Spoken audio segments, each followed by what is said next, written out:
Hello, class. We're going to continue on with Lesson 10, World War II. This is Part 3.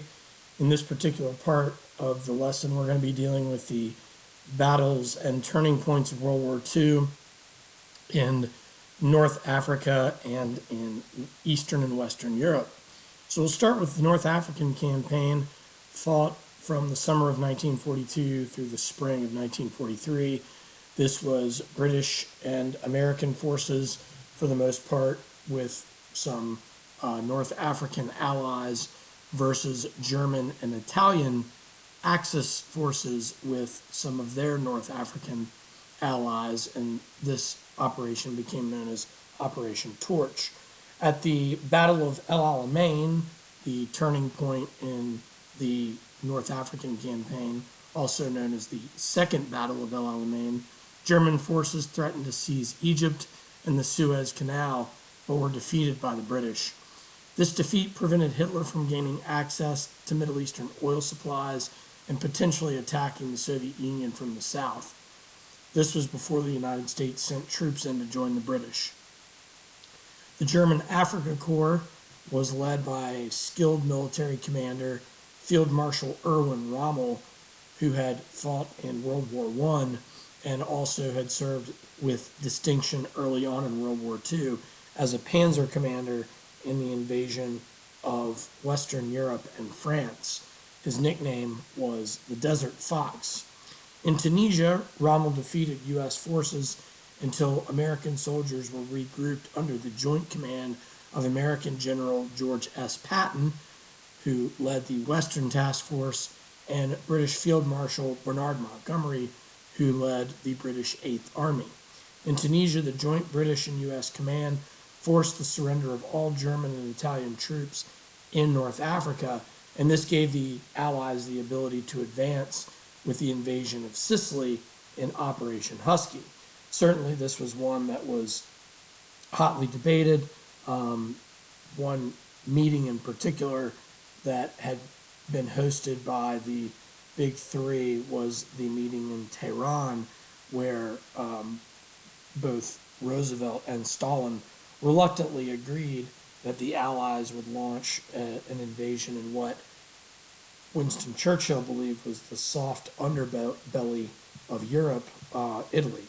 It was anything but a soft underbelly. It was very hard fighting from the invasion of Sicily throughout the remainder of the war.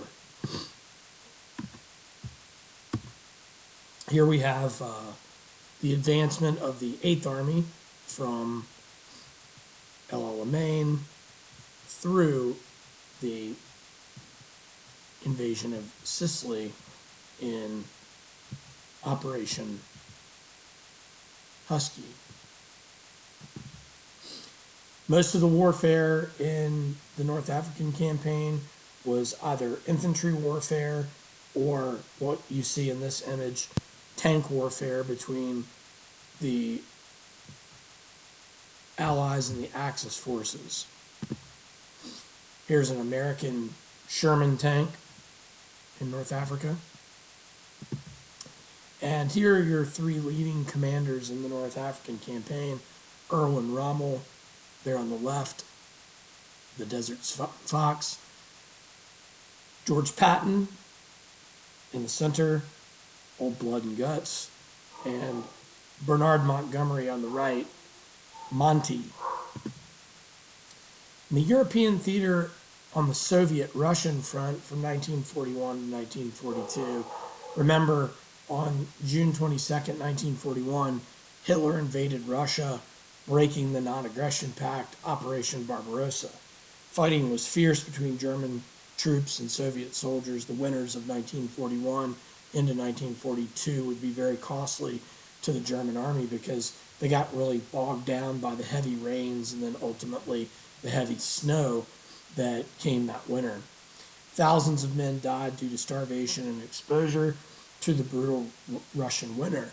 But also keep in mind, cities like Kiev, Moscow, and Leningrad were under siege by the Nazis, which also led to hundreds of thousands dying of disease and starvation, in the Russian cities as well. So there was a large loss of life on both sides early in this campaign. The Battle of Stalingrad was turning point from July 1942 to February 3rd, 1943. Hundreds of thousands of German soldiers were killed and captured in the siege of Stalingrad, but again, like I previously mentioned, hundreds of thousands of Russian soldiers and civilians died during the siege of Stalingrad as well. This defeat prevented Germany from seizing the Soviet oil fields and turned the tide against Germany in the east. To be quite honest, the loss of life for Russia during World War II is absolutely staggering. Here we have the Commissar order in effect, which is where the Nazis did not observe the Geneva Accords, and they routinely killed Soviet prisoners of war. This is the importance of Stalingrad. Obviously, it bears Stalin's name, but it lies on the Volga, which was the sort of the gates to the Caucasus in the south. It's also a really incredible river for the movement of supply. This is an aerial view of the destruction in Stalingrad. The city was reduced to rubble during this months-long siege, and here you can see the urban house-to-house combat where soldiers are fighting through the streets of Stalingrad. An incredible book and film based off the Battle of Stalingrad is Enemy at the Gates. It's a pretty amazing book and a very, very strong film on this this month-long siege. European theater of war in Italy between 1943 and 1944. An Allied force invaded Sicily in July of 1943 and took the island by August, which we already referred to as Operation Husky. Now began the advance up the Bloody Boot, and breaking through the Nazi defensive line known as the Gothic line and also the Gustave line was absolutely brutal. One of the most brutal battles in this entire campaign and in all of World War II was the Battle of Anzio, which is where Allied forces were pinned down on the beaches of Anzio, Italy. Mussolini was removed as leader of Italy. Nazis will ultimately control a puppet government moving forward. Allies bombarded Rome throughout the summer of 1943 and invaded Salerno in September. Allied forces invaded Anzio in January of 1944, which I previously mentioned is an absolutely brutal battle that was fought in not just the Italian theater, but all of World War II, and fought a German stronghold at Monte Cassino in central Italy on May 18th, 1944. And tragically, the bombardment of the monastery at Monte Cassino. This is an image of the bombed out monastery at Monte Cassino. Moving on, European theater and Normandy, D-Day. This is the turning point in Western Europe. American and Allied troops under Supreme Allied Commander General Dwight D. Eisenhower landed in German-occupied France on June 6, 1944. The Allied invasion of Europe, codenamed Operation Overlord, would commence just after midnight. This was the largest invasion force in history. 4,000 invasion ships, 600 warships, 10,000 planes, and more than 175,000 Allied troops, many of which were seeing battle for the first time. This was the first combat mission for most of the 101st and 82nd Airborne, and of course, the 29th Infantry Division, many of which were from Virginia, the 116th Infantry Regiment. It took 4 days of heavy fighting and heavy casualties on both sides before the two main beachhead armies were joined, America and Britain. There was also Canadian forces involved as well that were going to take the 5 beaches. The 5 beaches code names were Sword, Juno, Gold, Omaha, and Utah. Americans landed on Omaha, Utah. Despite intense German opposition and heavy American casualties, the landing succeeded and the liberation of Western Europe from Hitler had begun. So here we have a map showing you Sword and the support of the 6th British Airborne Division. We have the 3rd Division Canadian landing on Juno, the 50th Division Gold landing on, or 50th Division British landing on Gold. Here we have where much of the destruction occurred. The 1st U.S. Division landing on Omaha, the 4th U.S. Division landing on Utah. I do want to make note of the members of the 29th Infantry, the 116th Regiment, were from Virginia, and Bedford, Virginia, lost the most men per capita of any other town in America on D-Day here on Omaha Beach. 101st Airborne and 82nd Airborne were brought in as support. Really great book and film series that I would recommend related to D-Day and really the entire war in Western Europe is Band of Brothers, a fantastic book and a really incredible series. It's worth checking out. Here are American soldiers on a Higgins boat preparing to land on the beaches of Normandy. This is what the beachhead looked like. Pretty amazing.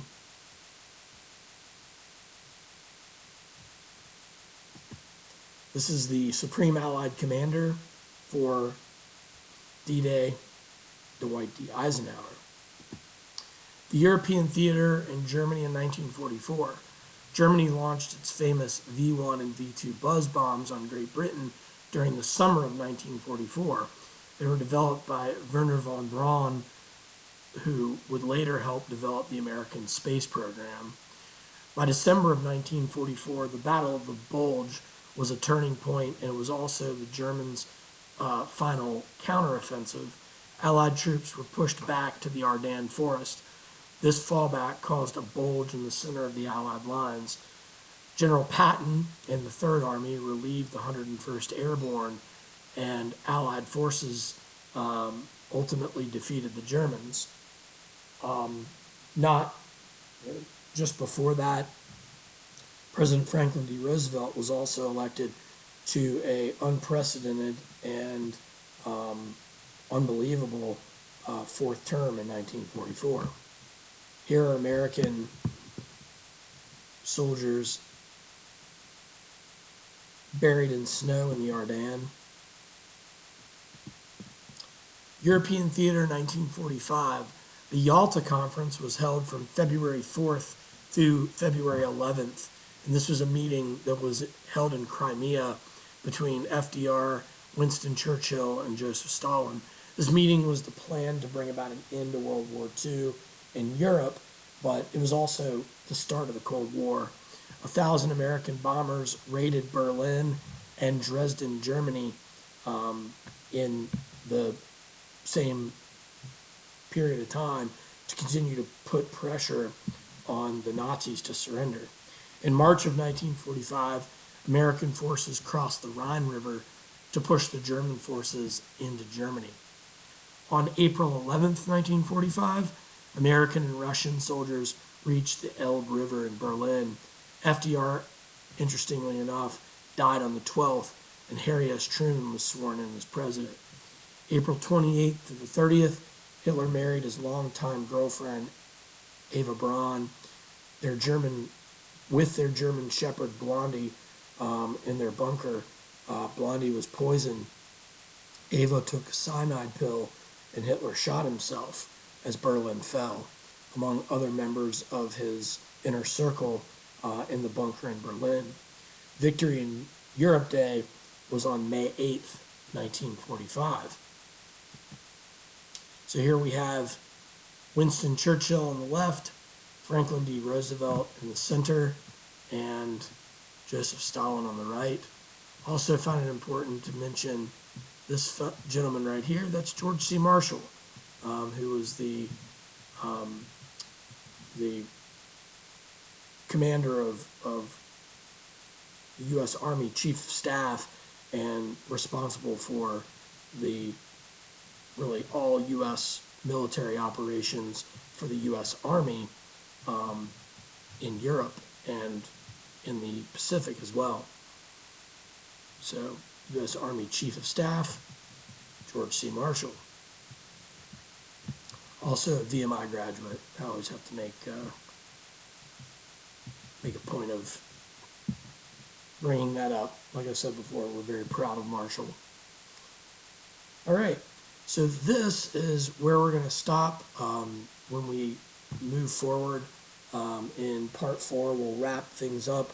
We'll talk about we're going to start off with Potsdam, and then we're going to move forward with the War in the Pacific, or the turning points in the Pacific, and the end of World War II. All right. Please let me know if you have any questions. Thank you all very much.